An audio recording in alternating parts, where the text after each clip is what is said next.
Andy and the Lion.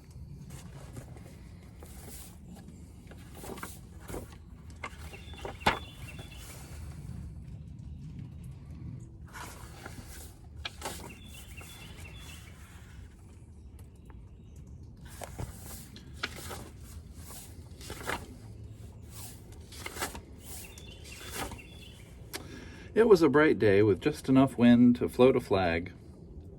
Andy started down to the library to get a book about lions. He took the book home.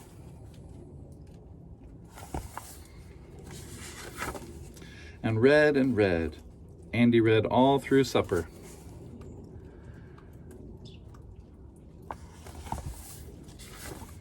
And he read all evening, and just before bedtime,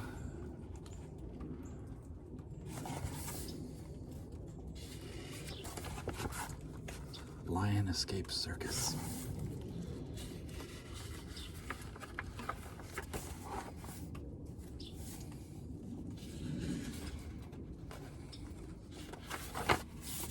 His grandfather told him some tall stories about hunting lions in Africa. Every story ended with, "And then I gave him both barrels that night."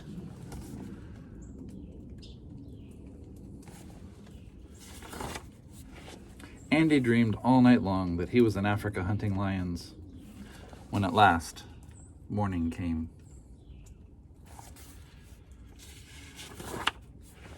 Andy woke up. The sun was looking in at the window, and Prince was tugging at the bedclothes. The lions had left, but Andy kept thinking about them.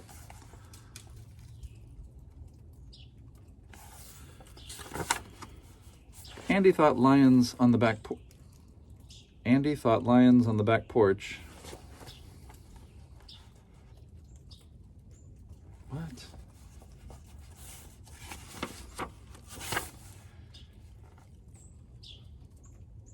That doesn't make any sense. Andy thought lions on the back porch, and his father had to remind him to wash behind his ears.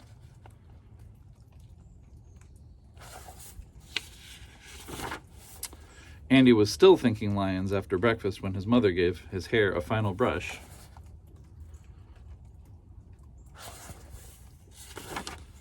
And Andy started off to school.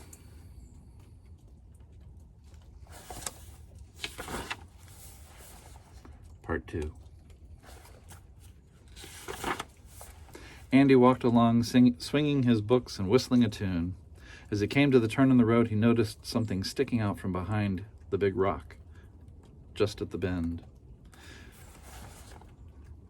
Looked very strange. So, Andy and Prince crept up cautiously to investigate.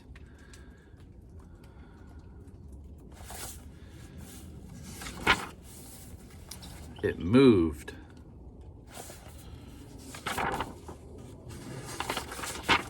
It was a lion.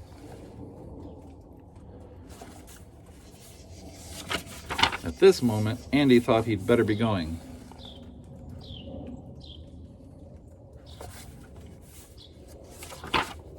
And the lion thought so too. They ran and ran around a rock.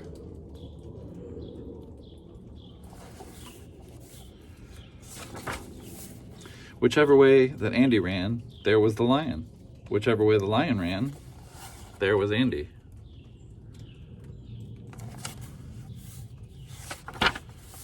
At last, they both stopped for breath. The lion held out his paw to show Andy what was the matter. It was a big thorn stuck in his paw.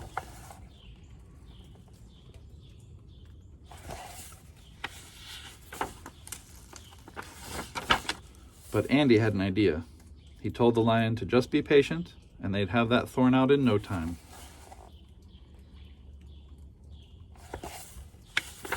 Fortunately, Andy always carried his pliers in the back pocket of his overalls. You know, as you do.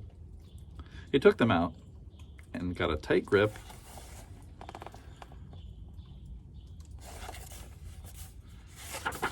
Then Andy braced one foot against the lion's paw and pulled with all his might.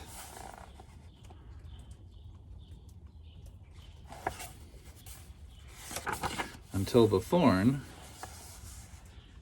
came out. The grateful lion licked Andy's face to show how pleased he was.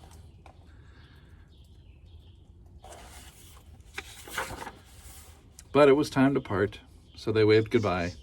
Andy went on to school, and the lion went off about the business of being a lion.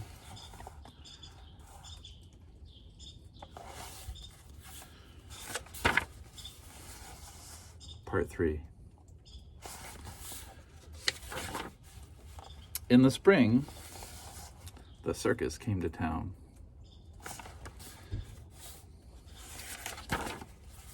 Of course, Andy went. He wanted to see the famous lion act. Right in the middle of the act, the biggest lion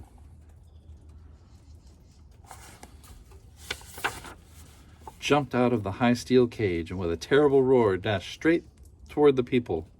They ran for their lives, and in the scramble, Andy found himself right in the lion's path. He thought his last moment had come.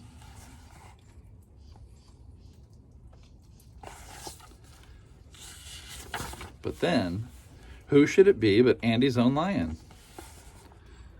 They recognized each other and danced for joy. When the crowd came back ready to fight the lion and capture him,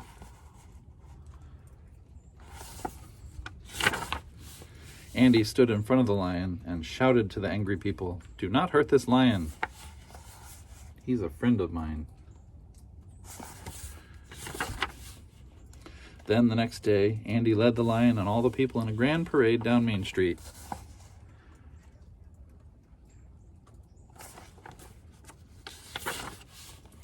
To the city hall. There, the mayor presented Andy with a medal for bravery, and the lion was very much pleased.